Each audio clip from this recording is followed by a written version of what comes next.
Winter was busy for a while because things went well at Cantus Monastery. The monastery and his own brewery were also in and out. Fortunately, the monastery accepted the technology agreement when it was poked with information obtained while going around the monastery brewery once. It wasn't a bad deal for them either. Heil inform. They called saying that they wanted to compensate us. When he brought up the wine, they said they'd gladly do business with us. And that's only a part of their message. They said they'd also like to thank Madame Violet personally. Winter replied, "Can't believe I spent all that time on this only to have it solved this easily. Either way, everything went smoothly thanks to Violet. You should make preparations because you'll be pretty busy for the time being, President." Winter thought, yeah, it'll get a lot busier. Winter expected that if this was done, he would be happy. But even if things went well, it was not as exciting as he thought. Rather, he wanted to finish quickly and go home. His wife used to not talk carelessly, but these days, her words are even better. When I go back home, Violet will probably be waiting for me. She'll welcome me, and we'll have one of our little talks. Her voice was good, and it was fun to notice the facial expressions that change every time she speaks. Winter noticed Heil didn't left the room after reporting. He asked, "What are you staring at? You can leave if you're done reporting." Heil hesitate and inform, "Sir, I received a telegraph from the Alika region, about the mixed children." Winter, who had no high expectations anyway, thought it was not a big deal. Heil still have something to inform. He opened his mouth and said, "That, there is no half-blood. The Alika area is a closed area where people can't live without the Kanak clan, and even mixed-race people can't migrate. And one thing more, apparently, your birth mother is living in the Alika region." Winter eyes wide open, he asked who. A flashback of Winter's childhood appeared front him. When his mother asked him to stay there and wait for her, he waved his hand and sent his mother like that, even if she didn't come back. He tried to understand his mother until now. How hard it must have been to raise him alone. That's probably why she did that in order to live. So he thought everything would be solved if he had money. He thought she was dead or shameless to appear in front of him, seeing that she did not come even though he was famous for his wealth. But he found her. At least he wanted to repay her for giving birth to him.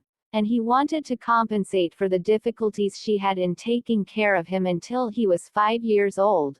But it was not a matter of living and eating. She threw him away because he could not enter the place where her clan was. She only considered her own safety. Winter burst into laughter. "There's something else to believe. I trusted a woman who abandoned her child. That's enough. I can't fit in here or there.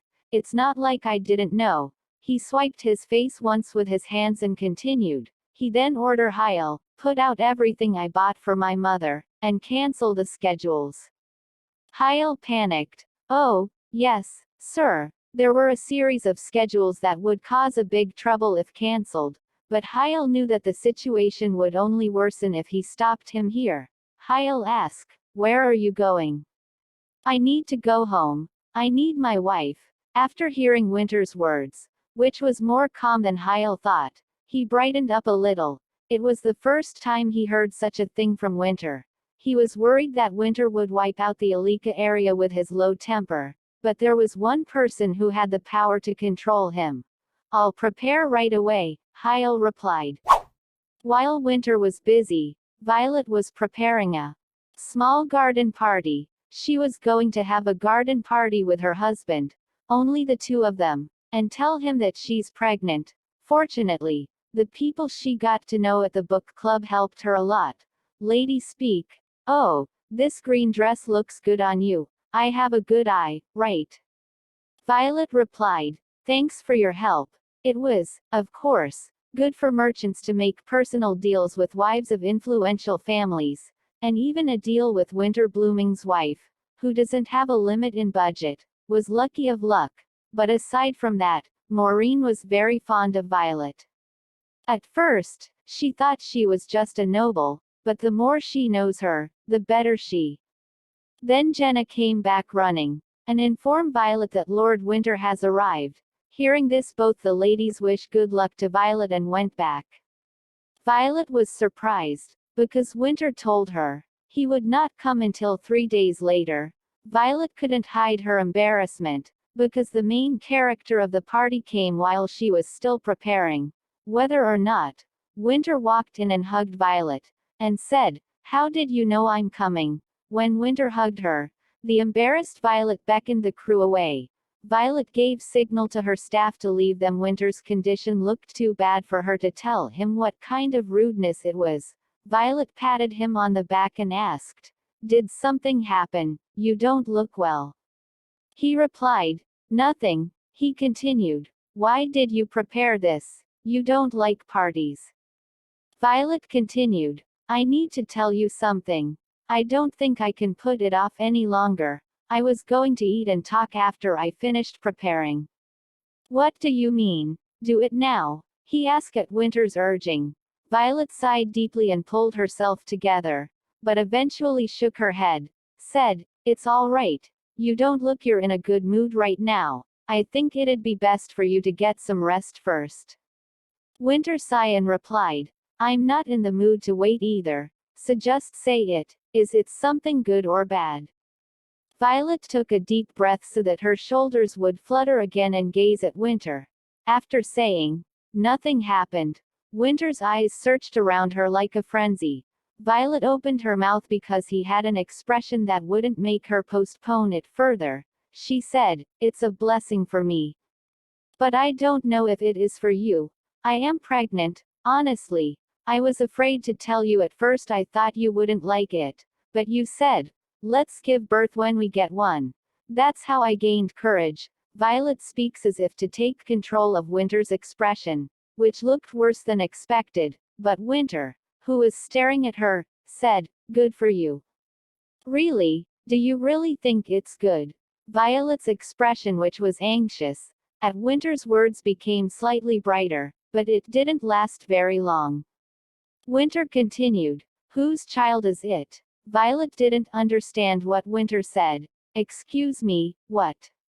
Winter shouts, "If you're planning to run off with the child's father after giving birth, you better give up now.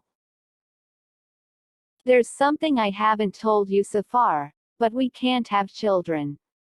I'm a half-blood, so I can't have children unless it's from the same family, but now that you're pregnant, the child can't be mine." Winter's sarcastic remarks filled Violet's watery eyes with complex emotions. She spoke. "What do you mean? You never mentioned that before." "That's impossible, then how could I?" Winter continued. "You must be carrying someone else's child." Hearing Winter's words, Violet's heart sank like a boat. She said, "That doesn't make any sense. I'm certain that it's yours." Winter spoke. "Stop lying. You're lying. I'm going to attach people to you from now on. I'll make them follow you wherever you go. I've been through it, so I know. You can't trust anyone who's coming back." Violet laughed in vain as her voice mixed with feelings of betrayal in the past and present. Shia replied, "You shouldn't do that to me." He continued, "Why not? Think about what your family did to me. No matter what I do, you don't deserve to refuse. I don't want you to leave my house with my current mood, but I'll watch you as much as I can." "Winter," she shouts for the first time.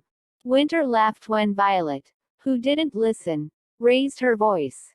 He said, "You want me to be honest. You're nothing. If you're not my wife, in the end, you're just a nobody with no money and no status. I can do anything to you." Violet was speechless by his sharp words. She felt this suffocating environment again. Her chest raised and fell with unbearable anger and sadness. Without the child, she would have repeatedly committed suicide several times until she eventually died. But on the other hand, she was a woman of great restraint, so she forced herself to calm down for the child, and told Winter that he will regret this. "What?" he muttered. She continued, "The child will look like you when it's born. You will surely regret saying that to me and not trusting me." she muttered as she turned around and said, "You're a pitiful fool of a person." Violet walks into the mansion, and Winter sees her turning back on him. He stumbles on the ground. Winter drank alcohol in his room for a few days after that. Hyle opened Winter's bedroom door with confidence, the cigarette smoke and smell of alcohol pouring out of the room. Hyle said to Winter, "You've been making a huge racket for the past few days, President. Just look at the state of your room. Also that heavy smell of alcohol and cigarettes." Violet's servant Flip, who came in with Hyle, picked up the bottle Winter inhaled all night. Normally, Hyle would have searched around Violet to see if the affair was correct, and Winter Blooming would have found evidence that could not be taken away, and won an advantageous contract. The person who did best in business was terrible in marriage. Hyle ran, dissatisfied with the pity, opened the window and shouted, "Lord, if you're alive, wake up." Hyle sighed and said, "The average person would have been found dead if they had drunk this much, sir." "Shut up," Winter shouts. Winter spoke in a completely sober voice. "If you're going to nag at me, leave." Hyle informs him, "The Duke and Duchess are here. They're currently with Madame Violet." Winter, "Get up. I guess they're here to question her about the baby. It's obvious seeing that they've gone straight to Violet." Hyle said, "I mean, can't there be other reasons for her pregnancy? Why is everyone suspecting her of infidelity?" "What other reason could there be?" When Winter murmured, Hyle answered sneakily, "A miracle." "You're an amazing talker, aren't you?" Winter said. Flip, who had been silent next to him, suddenly stepped in and said, "I'm sorry, but I'm on the little lady's side. Everyone will agree that the little lady is not one who will have an affair." Winter muttered, I want to also believe that." The scene shifts to Violet's room, where both blooming couples are talking to Violet. Catherine says, "We've heard, Violet, that you're pregnant." Violet replied, "Yes." Catherine continued, "I have heard you are not been able to eat anything other than a fruit these days. In addition, you aren't taking your medicine." Violet replied, "Yes, because it could be harmful to the child. She'll give birth to a healthy child, so please don't worry." Catherine continued, "I see, so you'll give birth to a child with a father we're not sure of. As you may have heard, Winter and you are not able to have children." Violet asked, "You knew, yet you didn't bother to tell me." When Catherine hesitated, James opened his mouth instead. "Isn't it all money that came between you two anyway? These collateral things are just marriage that would have happened without even knowing it." Sadness and anger crushed Violet, but she tried to find composure. She replied, "For 3 years, you didn't even say anything when people blamed me for not having children." If they had told her in advance, she would have accepted it and moved on. She continued, "Please, wait until the baby is born. You'll definitely know when the child is born." The bedroom door opened while Violet was patiently persuading them. Winter spoke in an irritated voice, "I've heard it from the outside, but you two don't deserve to say that to my wife. What have you been doing for 3 years? Why do you nag her after something happens? You should have taken care of at least one of my wife's work with so many living expenses that I've been giving you. She's my replacement, the only productive person in the house." Catherine spoke. "What a rude thing to say. Winter, how can you say that?" When James scolded, Winter replied, "If got my point then leave." Catherine stopped James and said soothingly, "We can leave now that we've got a glimpse of the situation." James said, "All right, we will talk next time." Then they both left. Violet's eyes smeared with fear, but her voice contained strength. "It's your child. I have nothing more to say. There's no way to prove it." Winter asks, "Tell me who it is. I'll forgive you." He meant it. He could forgive Violet with all his heart, if there was a guarantee that his wife and the child's biological father would never meet.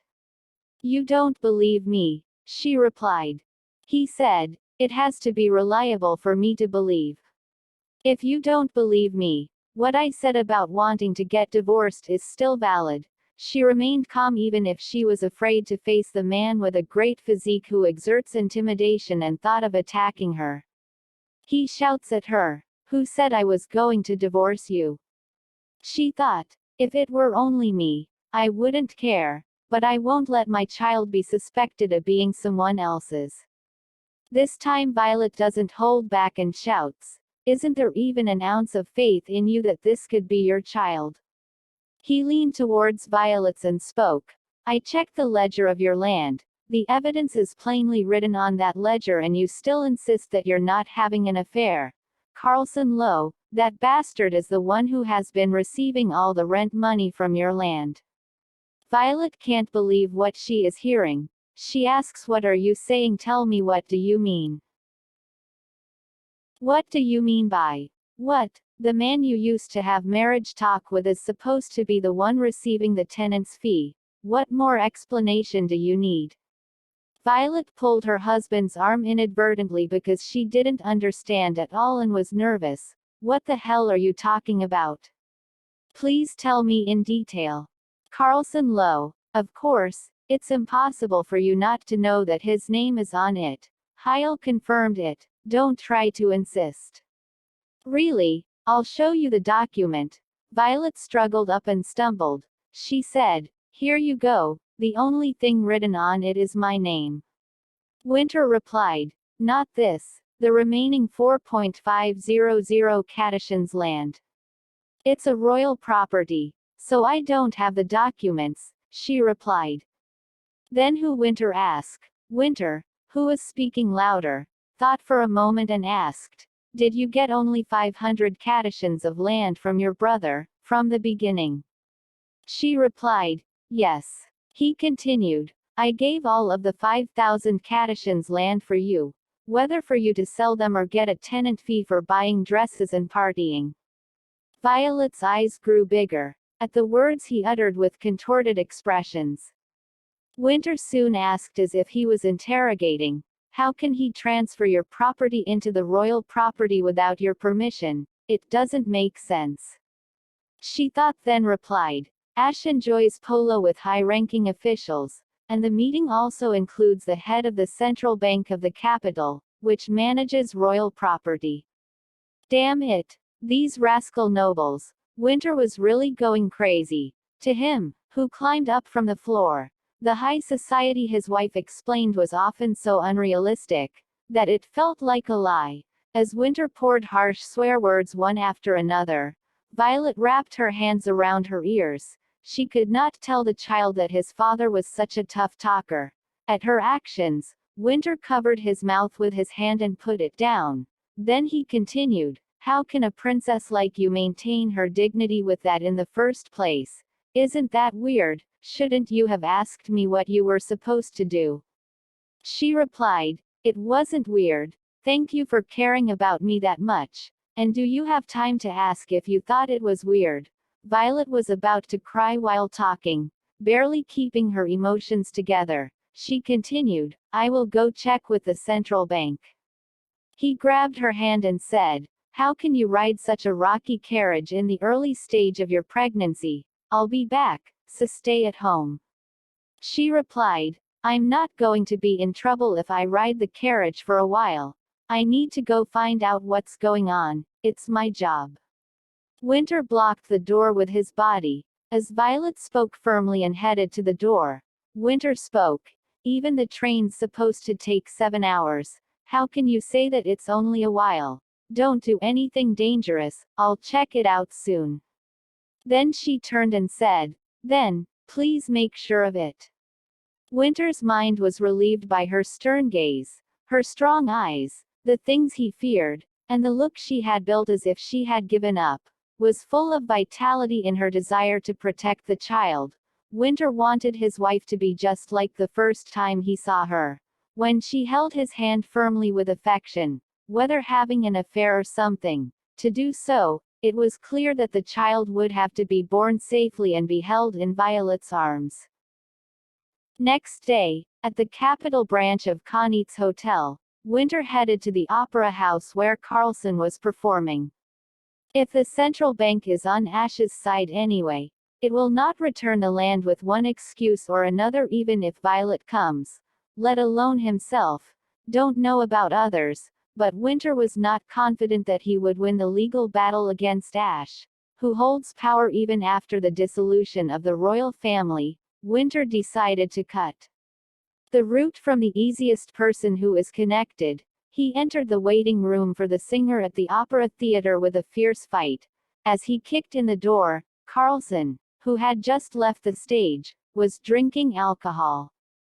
Carlson low. When Winter called, Carlson turned and looked at him, said, "Sir Winter, to bring me here without any preamble, you're so rude every time I see you."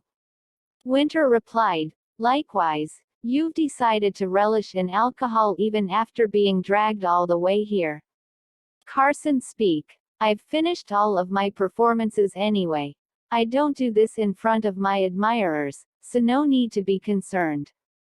Winter opens his sleeve button and start folding it as if he is about to do something. He said, "Okay then, let's talk about the real reason I've brought you here. What happened with Longleywood?" Carlson smirked and said, "I see finally you have found out about that. You really are unaware of everything else. That's of no concern to you. Then he laughed, as he answered in sarcasm, and with a face that wasn't serious at all. Winter couldn't resist his temper and grabbed his collar. Shouts, "Why the hell do you get the rent for the land? My wife has no idea. Who ordered you?" Carlson replied, "I see you still can't get rid of the disrespectful demeanor that you learned as a member of the lower class. Fine, I admit it. It was me. Who ordered me, you asked? I have no idea what you're blabbering about." Winter growls and says, "What? Stop lying. I know it was that bastard." Carlson continued, "I already told you that I didn't receive orders from anyone. It was really all me." Carlson's body, which was flapping back and fumbling, tripped and landed on the floor. Behind Heil was standing. He shouted, "President." Carlson continued, "I really did it alone. You know, if it weren't for you, I could have married Violet. So I hate you. And I hate Violet." Winter blooming.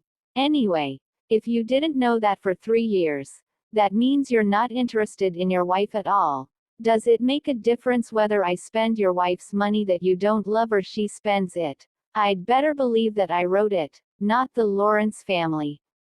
Winter raised his fist and said, "So that's mean. You and Violet were never in a relationship." Carlson didn't understand first what he said. The spoke, "Violet and I. Did you think we were having an affair?" In the meantime, Carlson burst out laughing. He continued, "You didn't even notice that I've been stealing money for 3 years. And now you're suspicious of an affair. You didn't tell Violet about it, did you?"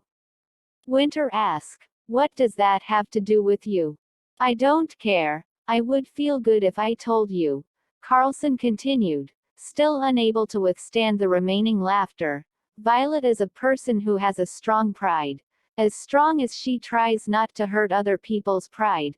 That princess would rather kill herself than being sold for money, but because of the guilt that her father made the country indebted, she gave up her pride and swallowed it. Marrying a stranger like you. Because before you appeared, I loved her like my whole world depended on it. And tried so hard to be loved by her. But how dare you stomp on her pride like that? I can already tell how Violet must be feeling. People don't change so easily. No matter how much the world crushes her, Violet will never forgive you." Although the conversation didn't work because he was drunk, Winter couldn't afford to question Carlson even if he was clear-minded. When Winter hurried out of there, Heil hurriedly stopped him. Heil said, "Where are you going?" "Help me fix this." Winter replied, "I have to go back home." Heil continued, "No, how could you beat up such a popular singer and just leave? Anyway, he can't even remember because he's drunk." Winter replied. Heil asked, "To give him at least a few bucks." Winter replied, "He's been stealing my money for 3 years. What kind of money do you want me to give? Take care of it by yourself, I'll go."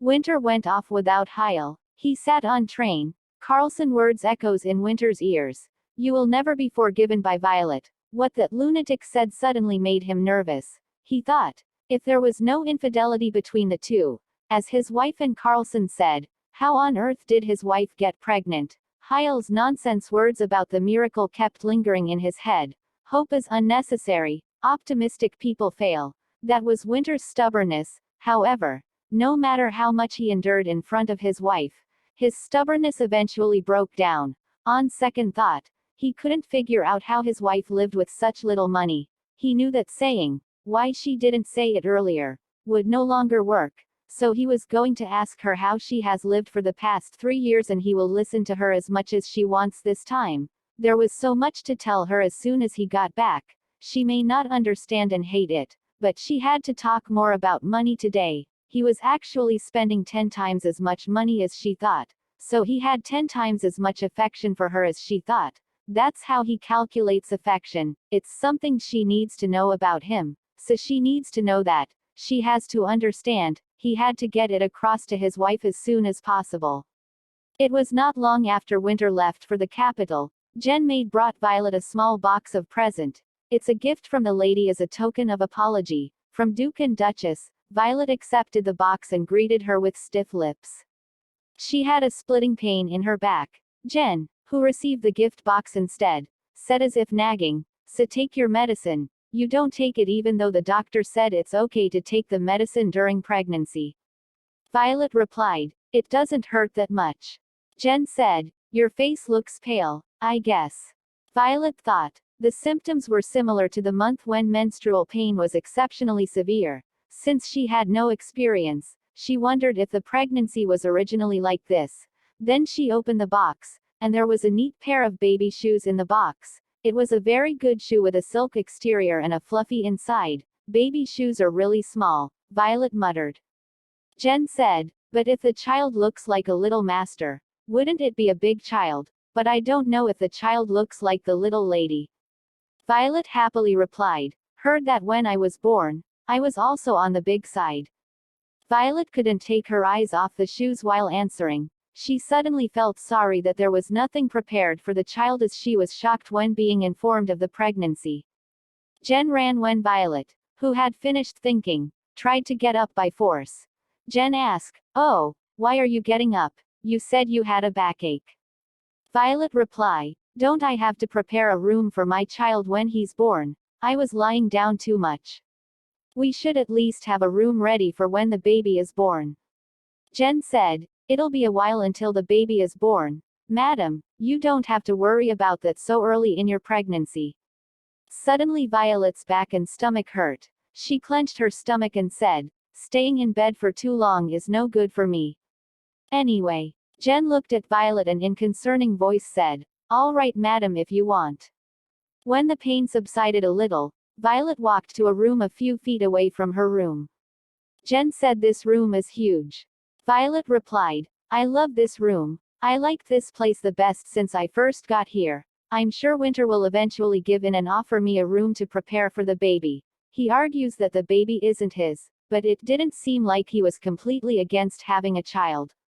Jen cuts Violet's words and spoke, "Why does Sir Winter doubt you when he doesn't even know anything? I know all the people you've met up until now, because I'm always right beside you. If I were you, madam, I would have probably fainted from arguing with him by now."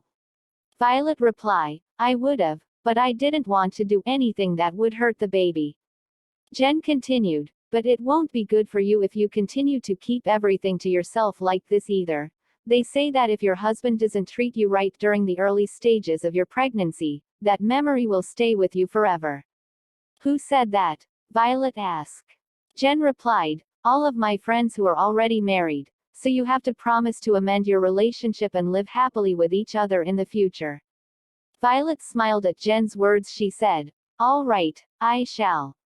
Jen continued her lecture. "And one more thing, saying that your husband will offer you a boom, makes it sound like you're a guest here, Madam Violet. The two of you are a married couple."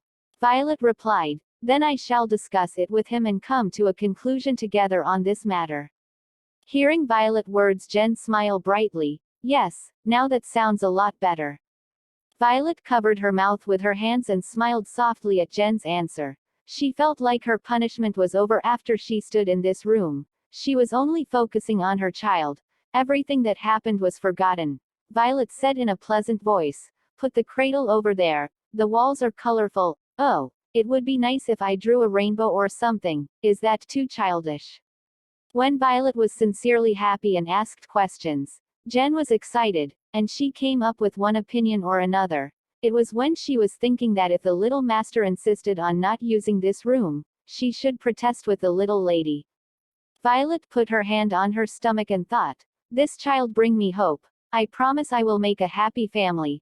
Then suddenly Violet's pain come and she shouts. When Jen ran and helped, Violet said, breathing heavily, strangely, it felt just like when my period began. Jen spoke. Yes, no way are you bleeding? Well, is that dangerous then? Violet asked. Please wait a moment. Dr. Beryl has resigned. I'll be right back with a new doctor. A little later, after Beryl, the original male doctor, quit, a new female doctor specializing in birth came running. Throughout the treatment, Violet constantly prayed for the child's safety. Violet asked if there should be nothing wrong with the child. She forgot that she was sick because she was regretting that she drank something strong without knowing. After a while, the doctor who finished medical treatment made a grave sound. Well, little lady, there's nothing wrong, right? Violet asked. Then the doctor continued, avoiding Violet's desperate gaze. The period is right. Violet suddened. She asked, what do you mean? How can that be possible when I'm pregnant? Doctor replied, I don't think you were pregnant from the beginning. Sometimes that there are times when you have the same symptoms as pregnancy in your imagination. Perhaps the little lady is desperate to get pregnant, I think. If you don't know much about pregnant women, like the doctor who examined you earlier, there's a high probability to misdiagnose them. The symptoms are so identical. The doctor continued talking after that, but Violet does not hear anything. She thought she didn't have expectations, but she actually had a lot. There was hope that one day she could persuade Winter to give birth to a child, that her relationship with him will get better little by little, and that her resentment toward him would be resolved. She will also have a family that is simple and often laughs, like the dream she had when she was young. When what she believed to be a miracle disappeared like a mirage, she returned to reality, where she could not even get a rest like death. Scene shifts to the main port of Lacround. Dr. Beryl is at the post office. He asked to send a letter by ship. Postmaster asks, are you only sending this letter? He informs Doctor, sending it as a telegram will be faster. Where would you like to send it to? Doctor replied, south of Lacround, please. Pardon? Postmaster asked. It'll take a whole year for a ship to return Lacround. Sending it as a telegram will only take an hour. Do you really wish to take a whole year instead? Doctor replied, I have my own reason. Doctor thought, now that Madame Violet has stopped taking the medication for the baby's sake, I'm sure she's found out that she isn't actually pregnant by now. This letter holds my last bit of conscience in it. I know that I can remain silent forever, but, he remembers when he was about to leave Blooming Estate, Violet came to farewell him. She gave him a pouch. She told him, these are the crackers that you said your children enjoy. I just wanted to hand you these one last time before he left. Thank you for all your work up until now. He thought, I cannot bring myself to continue deceiving a kind-hearted person like you, Madame Violet. Suddenly a voice came. Father, the carriage arrived. I was told we must hurry if we do not to miss the train. Doctor replied, yes, I am coming. I've finished my business here. Letter context was, Dear Madame Violet, please forgive me for confessing the truth to you so late. The medication that I had given to you was given to me by the Duke and Duchess, who conspired against you behind your back. Although I don't have any clear evidence, I am sure that the medication causes symptoms very similar to a pregnancy. You have been nothing but kind to me. I am sorry that I ran away after committing such a grave sin. I am very sorry. At this early hour, all the people in the mansion were awake. Winter found something wrong with an extremely gloomy atmosphere. Flip, who was in tears, ran to him when he stopped in ominousness. Lord, you're here. Winter asked, what's going on? What's wrong with the atmosphere? Then Flip, who was shaking his shoulders and sniffing, managed to say, the little lady wasn't pregnant. What? When Winter made a face as if he was going to kill him right away, Flip wiped his tears with his hands and barely continued. The little lady was so desperate that she only had symptoms. She wasn't pregnant. She hasn't moved since yesterday like a dead person. Winter said, you should do as much bullshit as well. I can't understand. Winter pushed him and hurried to Violet's bedroom. When he entered Violet's bedroom, his wife was sitting looking outside, and some of the maids were bringing up all the good stories they knew to make her talk somehow. Only the two were left in the bedroom. After the maids who saw Winter left the room immediately, he could not believe she wasn't pregnant. Winter looked at Violet, who only looked out the window. Violet, he took her name, but Violet didn't move at all. She didn't cry or feel sad. She was just turning her back on the disturbance. Winter couldn't figure out what to do because she had never looked like this before. Winter said in a voice that was far from soothing, I heard you've been doing this since yesterday. Get some sleep, Violet. No matter how many times he called, there was no answer. Take some sleeping pills if you really can't sleep. Winter shouted outward, get me some sleeping pills. Jen replied, inside the closet. There are always some sleeping pills. Then ask. Then bring some water.